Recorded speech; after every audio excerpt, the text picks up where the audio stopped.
ज्योतिष की दुनिया, जानते हैं, बड़ी रहस्यमयी है। और इसमें कुछ घर, कुछ स्थान ऐसे हैं जो दूसरों से कहीं ज्यादा गहरे और शक्तिशाली माने जाते हैं। तो आज हम ऐसे ही एक खास स्थान की खोज पर निकलने वाले हैं, कुंडली का 8वां घर। नमस्ते, हमारे इस सफर में आपका स्वागत है।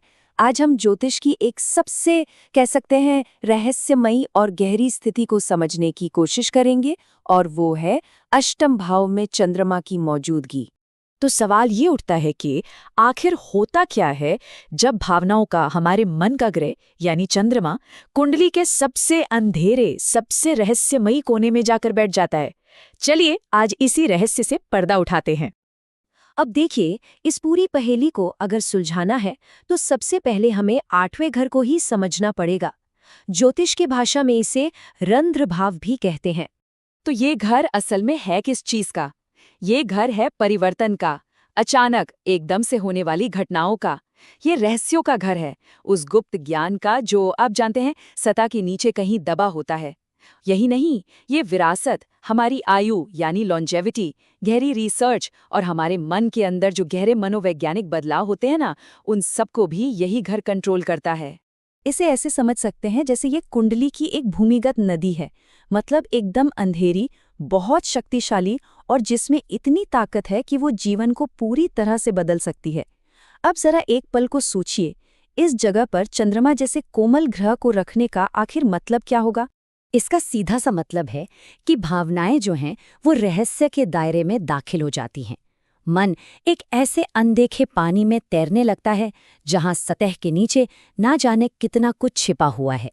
तो फिर जिन लोगों की कुंडली में चंद्रमा 8वें घर में बैठा हो, उनका स्वभाव असल में होता कैसा है? आइए जरा उनके कुछ खास गुणों और उन पर पड़ने वाले असर को समझते हैं। पहली बात तो ये कि इनकी जो भावनात्मक दुनिया होती है ना, वो बहुत इंटेंस और बेहद निजी होती है। मतलब ये लोग महसूस तो बहुत गहराई से करते हैं, लेकिन अपनी भावनाओं को पूरी तरह से दिखाते नहीं, बहुत कम दिखाते हैं। इनके मूड्स भी काफी एक्सट्रीम हो सकते हैं, और ये लोग बार बार एक तरह के इमोशनल रीबर्थ यानी भावनात्मक पुनर्जन्म से गुजरते हैं। इनके जीवन में अक्सर अचानक से भावनात्मक मोड़ आते हैं। ऐसी घटनाएं होती हैं जिनकी उम्मीद नहीं होती, या कोई ऐसा अनुभव जो अंदर तक झकझोर कर रख दे। और इसी वजह से ये लोग स्वाभाविक रूप से मनोविज्ञान, ज्योतिष, तंत्र मंत्र, हीलिंग या फिर गहरी रिसर्च जैसे विषयों की तरफ खींचे चले जाते हैं। जो भी चीज अनदेखी है, छिपी हुई है, उसमें इनकी दिलचस्पी बहुत गहरी होती है। लेकिन ऐसा नहीं है कि सब कुछ मुश्किल ही है। इस स्थिति में कुछ अद्भुत शक्तियां भी छिपी होती हैं। इन लोगों में एक गजब का इंट्यूशन, एक गहरी अंतर्दृष्टि होती है, और एक तरह की मानसिक संवेदनशीलता भी। इनकी रिसर्च करने की जो क्षमता होती है वो कमाल की होती है। और हाँ, ये गुप्त विज्ञान की ओर बहुत जल्दी आकर्षित होते हैं। पर सबसे बड़ी बात, ये किसी भी संकट के बाद भावनात्मक रूप से बहुत मजबूत साबित होते हैं। इनमें खुद को पूरी तरह से बदलने की एक अद्भुत क्षमता होती है। ये एक खासियत है इनमें। ये लोग दूसरों के मन में क्या चल रहा है, वो क्या छिपा रहे हैं, इसे बड़ी आसानी से समझ जाते हैं। किसी भी सिचुएशन में सतह के नीचे जो भी हलचल हो रही है ना, ये उसे महसूस कर लेते हैं। हालांकि चंद्रमा के लिए यह घर चुनौतियों से खाली नहीं है। तो चलिए अब देखते हैं कि इस स्थिति के साथ कौन कौन सी मुश्किलें जुड़ी हो सकती हैं। अक्सर इन लोगों को भावनात्मक अस्थिरता का सामना करना पड़ता है। मन में हमेशा एक डर बना रहता है, विश्वासघात का या कुछ खो देने का। मूड का अचानक बदल जाना भी काम बात है। और हाँ, सुरक्षा को लेकर एक गहरी चिंता भी इन्हें घेरे रहती है। और अगर कुंडली में चंद्रमा पीड़ित हो तो माँ के साथ रिश्ते में भी तनाव देखने को मिल सकता है। और अगर चंद्रमा कमजोर हो या पीड़ित हो तो भावनात्मक जीवन जानते हैं कैसा लगता है, एक तूफानी समंदर जैसा। ऐसे में विश्वास करना इनके जीवन का सबसे बड़ा सबक बन जाता है। देखिए, 8वें घर का चंद्रमा एक गुप्त, मतलब सीक्रेटिव, भावनात्मक स्वभाव बनाता है।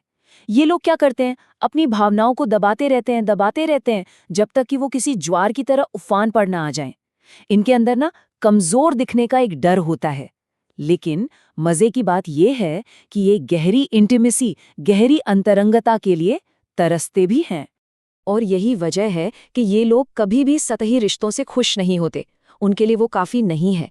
उन्हें चाहिए भावनात्मक गहराई, सच्चाई और एक ऐसा बंधन जो आत्मा के स्तर का हो। तो फिर सवाल उठता है कि ये स्थिति जीवन में कौन से खास सबक लेकर आती है? क्या है वो आध्यात्मिक पाठ जो ये सिखाती है? इनकी जिंदगी में ना अक्सर अचानक से बड़े बड़े भावनात्मक मोड़ आते हैं।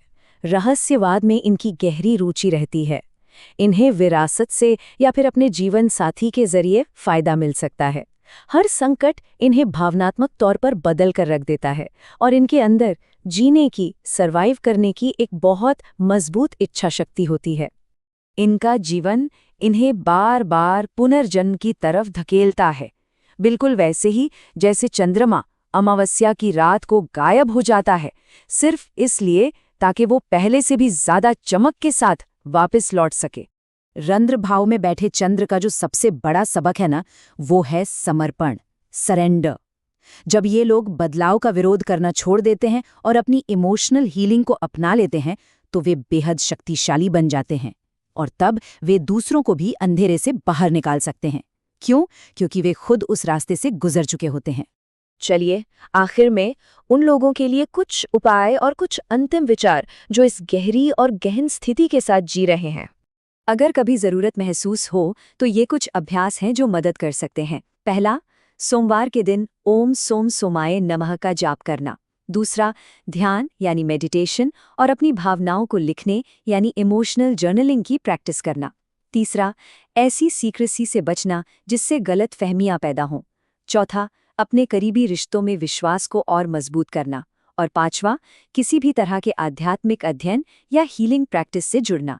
और सबसे जरूरी बात जो याद रखनी है वो ये है कि परिवर्तन विनाश नहीं है, ये तो विकास है। ये सिर्फ एक अलग रूप में पहले से कहीं ज्यादा मजबूत होकर विकसित होना है। तो कुल मिलाकर अष्टम भाव का चंद्रमा अपने साथ भावनात्मक तीव्रता, रहस्य और जबरदस्त परिवर्तन लेकर आता है। हाँ, जीवन इन्हें अचानक आने वाले बदलावों से परखता जरूर है, लेकिन यही अनुभव है जो इन्हें बुद्धिमान और सहज आत्माओं में बदल देते हैं। ये वो लोग हैं जो अंधेरे से हमेशा नए होकर उठते हैं। अगर इस विश्लेषण से कुछ नया जानने को मिला हो तो इसे लाइक और शेयर जरूर करें और ऐसी ही गहरी ज्योतिषीय जानकारियों के लिए हमारे साथ जुड़े रहिएगा।